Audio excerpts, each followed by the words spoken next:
बढ़ेंगे। एल्विश यादव के घर पे फायरिंग के मामले में एक अपडेट सामने आया है। फायरिंग मामले में 2 आरोपियों की गिरफ्तारी की गई है। दिल्ली पुलिस की स्पेशल सेल ने गिरफ्तारी की है। आदित्य तिवारी और गौरव को गिरफ्तार किया है।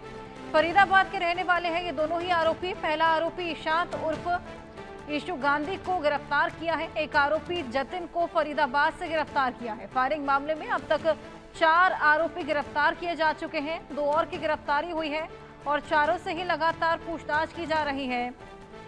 किसने इस हमले को लेकर आदेश दिया था, कौन एक्चुअल में इस हमले के पीछे मास्टरमाइंड है, क्या मकसद इस हमले का था, क्यों एल्विश यादव को क्षति पहुंचाने की कोशिश की गई, ये तमाम चीजें जल्द ही निकलकर सामने आ जाएंगी। ये बड़ी गिरफ्तारियां, 4 गिरफ्तारियां अब तक की जा चुकी हैं। 2 पहले गिरफ्तार किए गए थे और 2 को अब गिरफ्तार किया गया है और लगातार इनसे पूछताछ की जा रही है। आपको बताएं कि एल्विश यादव के घर पर कई राउंड फायरिंग की गई थी, तकरीबन 2 दर्जन से भी ऊपर, जिस वक्त केवल उनके कुक घर में मौजूद थे। नया घर एल्विश यादव ने लिया था और उसी पर यह फायरिंग का मामला सामने आया है। फिलहाल इस पूरे मामले को लेकर जांच पड़ताल लगातार जारी है। 4 आरोपियों की गिरफ्तारी इसमें की जा चुकी है।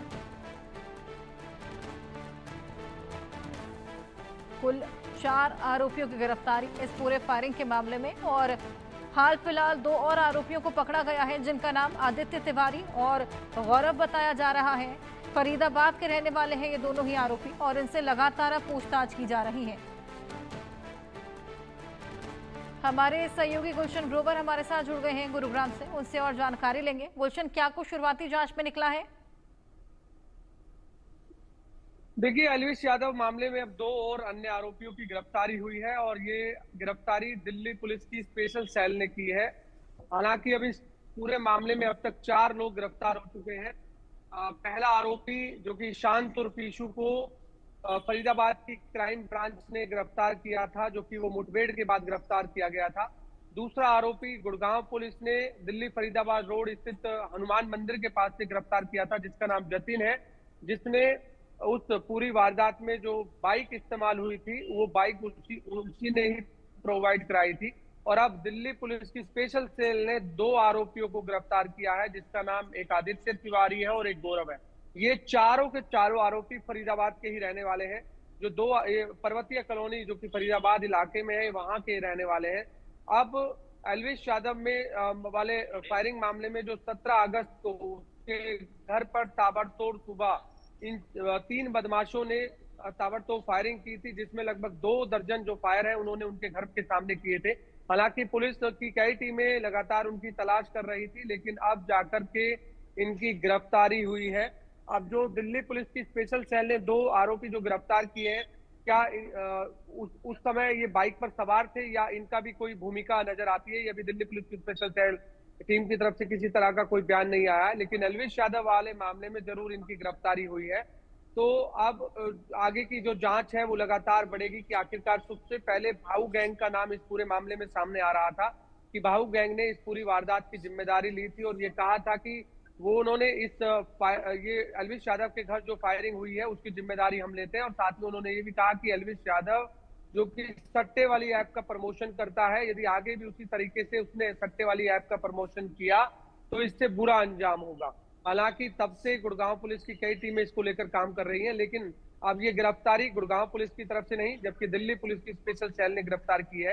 अक्सर मैं आपको ये भी जानकारी दे दूं कि जो सूत्रों के हवाले से खबर आती है कि जो बदमाश ज्यादा भूमिका में आ जाते हैं या जो भी अगर कोई वारदात हुई है वो वारदात जो है काफी सेंसिटिव होती है और काफी उसका माहौल जो है वो बन जाता है, तो उसके बाद जो बदमाश होते हैं वो अन्य राज्यों में जाकर के गिरफ्तारी दे देते हैं। क्योंकि गिरफ्तारी इसलिए देते हैं कि कहीं उनका एनकाउंटर ना हो जाए, क्योंकि सबसे पहला जो ईशांत उर्फ ईशु है उसको मुठभेड़ के बाद फरीदाबाद की क्राइम ब्रांच ने गिरफ्तार किया था। तो इनको भी ये डर था कि कहीं इनको भी मुठभेड़ में ढेर ना कर दिया जाए, तो इसलिए इन्होंने दिल्ली पुलिस की स्पेशल सेल के पास जाकर जो जानकारी मिल रही है कि सरेंडर किया है। हालांकि अब सरेंडर करने के बाद अब गुड़गांव पुलिस जो है ट्रांजिट रिमांड पर उनको लेकर आएगी और उसके बाद रिमांड के दौरान इनसे पूछा जाएगा कि जो एल्विस यादव के घर पर इन्होंने 17 अगस्त को फायरिंग की थी, उसकी वजह क्या थी? क्या केवल जो सट्टे वाली ऐप के प्रमोशन का जो भाऊ गैंग ने जिम्मेदारी ली थी कि वो सट्टे वाली गेम का प्रमोशन करता है, इसलिए उसके घर फायरिंग की है, या कोई रंगदारी का भी कोई मामला है? ये अभी पुलिस की रिमांड के दौरान जांच में सामने आएगा। लेकिन एक बड़ी गिरफ्तारी हम जरूर इसे कह सकते हैं कि जब फेमस यूट्यूबर एल्विस यादव के घर सेक्टर 57 स्थित घर पर फायरिंग हुई थी, तो तब से मामला काफी गर्म हो गया था। और राजनीतिक गलियारों में कहें या आसपास इलाकों में कहें तो जरूर ये मामला तूल पकड़ रहा था। लेकिन अब जिस तरह से गिरफ्तारी हुई है, चाहे वो दिल्ली पुलिस की स्पेशल सेल ने की हो, या फरीदाबाद की क्राइम ब्रांच ने की हो, या फिर गुड़गांव पुलिस ने जो एक आरोपी जतिन को गिरफ्तार किया था वो, अब 4 आरोपी गिरफ्तार हो गए हैं। पुलिस अब जल्द ही इनसे रिमांड पर लेकर पूछताछ करेगी कि और आगे की जांच करेगी कि आखिर वजह क्या थी एल्विस यादव के घर पर फायरिंग की है। जी बिल्कुल, यहाँ पर मंशा समझ पाना बेहद ज़्यादा ज़रूरी है और ख़ास तौर पर मास्टरमाइंड को पकड़ना बेहद ज़रूरी है। आप इस खबर पर नज़र बनाए रखिए। फिलहाल बहुत शुक्रिया आपका ये तमाम जानकारियाँ